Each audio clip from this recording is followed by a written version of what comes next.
8 horas 12 minutos, recebo nessa terça-feira, como sempre, o delegado da Polícia Civil, Nilson Diniz, aqui no estúdio da TVCI. Doutor, seja muito bem-vindo. Obrigado, Pierre. Não é comum, pelo menos não às 7h45 da manhã, uma ocorrência como essa numa região tão movimentada, numa região com um fluxo tão grande de pessoas, um vai e vem de gente chegando para trabalhar, de gente saindo, trocando turno, principalmente porque nesse local da cidade tem um hospital, então é uma movimentação bem intensa. E aí acontece essa ocorrência aqui 7h45, 7h44 da manhã dessa terça-feira.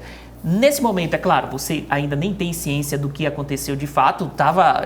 Você já estava aqui na TV na hora, né? Na verdade, parece até ironia, né? Porque se eu chegasse 5 minutos antes, essa tentativa aconteceria na minha frente. Então, assim, não tenho realmente conhecimento.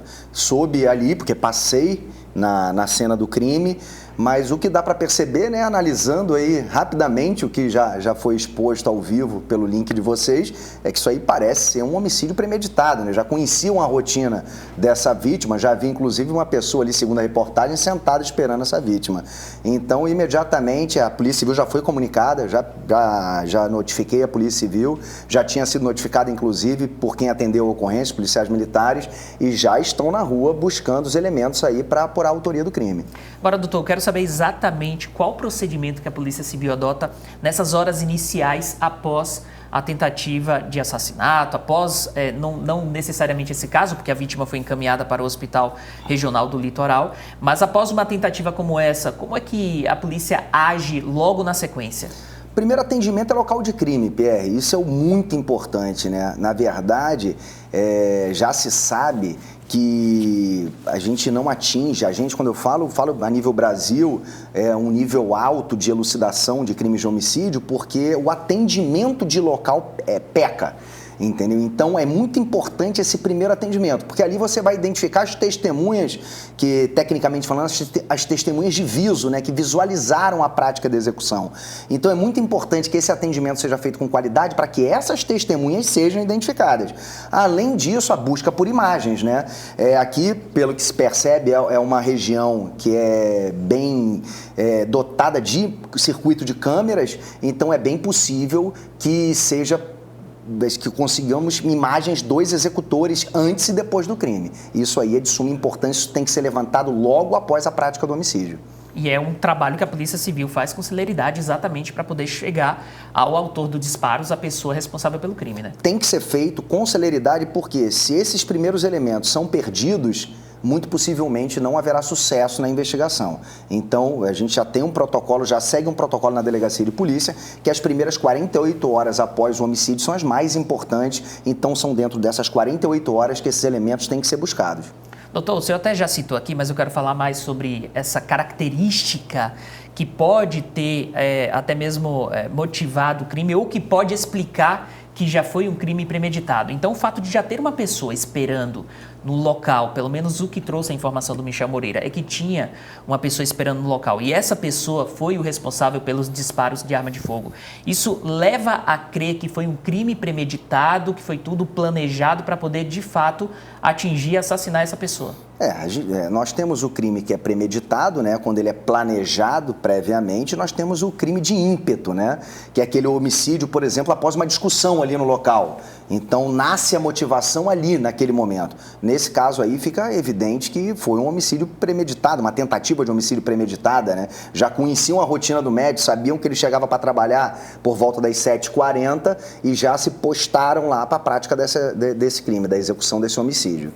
A gente não vai ficar primeiro conversando muito sobre esse assunto, porque o delegado, como ele já explicou aqui no início da conversa, ele tomou ciência no momento que estava se deslocando aqui para a TVCI, no momento que ele estava chegando aqui na emissora, ele acabou vendo o que aconteceu, já pegou algumas informações ali no local, mas nada ainda que possa iniciar processo de investigação e vai trabalhar a Polícia Civil, é claro, de forma mais profunda no caso, logo nessas primeiras horas após a ocorrência. Mas já trouxe aí algumas informações do procedimento da Polícia Civil, então isso é muito importante a gente esclarecer a população, inclusive pessoas que presenciaram essa a princípio, tentativa de homicídio, se essas pessoas puderem comparecer imediatamente à Polícia Civil aqui da cidade de Paranaguá, a Delegacia Cidadã, que fica ali na região do Aeroparque, para levar essas informações às autoridades policiais, essas pessoas irão ajudar a solucionar essa tentativa de homicídio aqui na cidade de Paranaguá. É muito importante também, né, doutor, que as pessoas que estavam passando no local,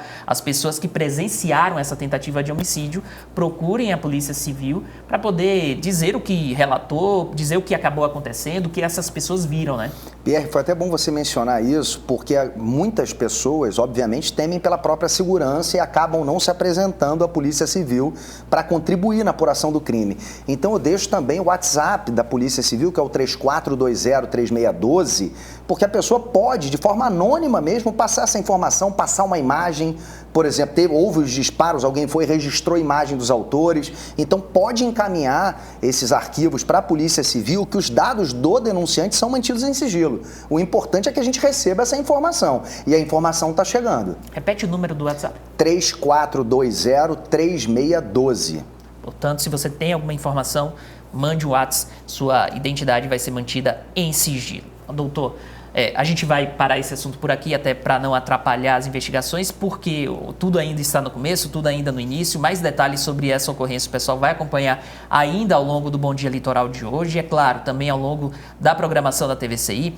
Mas eu quero agora conversar com o senhor sobre uma outra ocorrência que também impactou bastante a sociedade aqui de Paranaguá, que foi o caso Silvia, que aconteceu ali na PR-407, no início do mês de abril.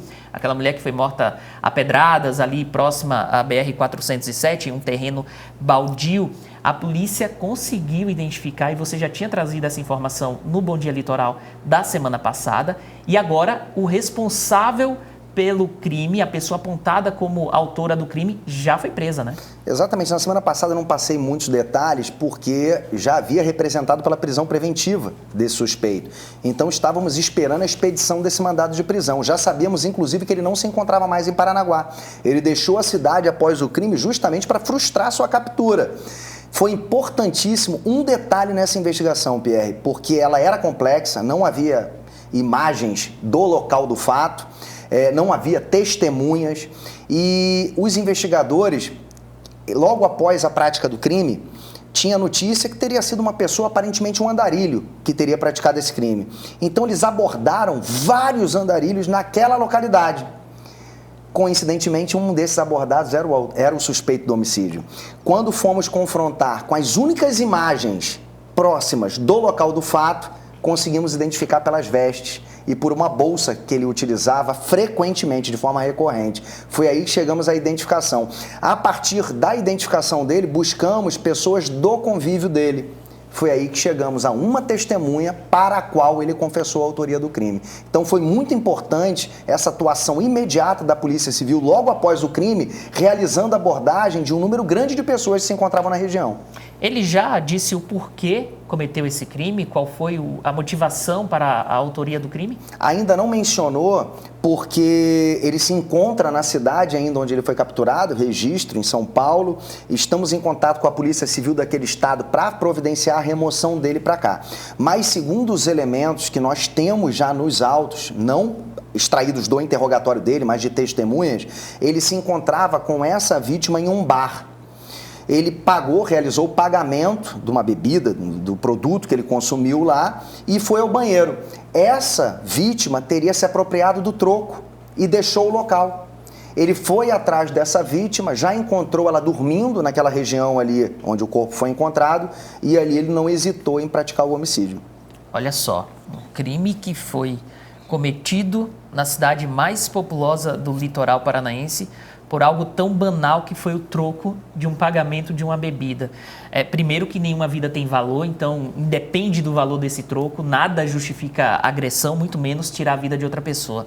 Mas acima de tudo, algo tão banal que é a apropriação de um valor irrisório, porque se ele pagou a bebida e tem troco, a gente sabe que não é uma grande quantidade de dinheiro.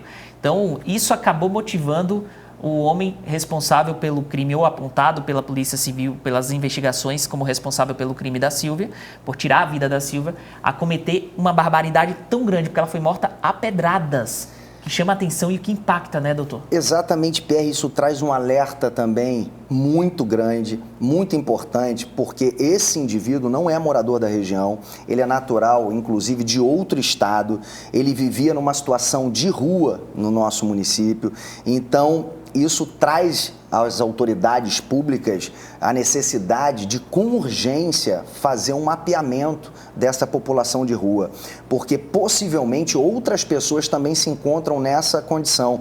Ele já era um indivíduo que ostentava histórico criminal relevante, então era uma pessoa que já demonstrava aí um alto nível de periculosidade. E logo após o homicídio, ele buscou viver da mesma forma em outro estado.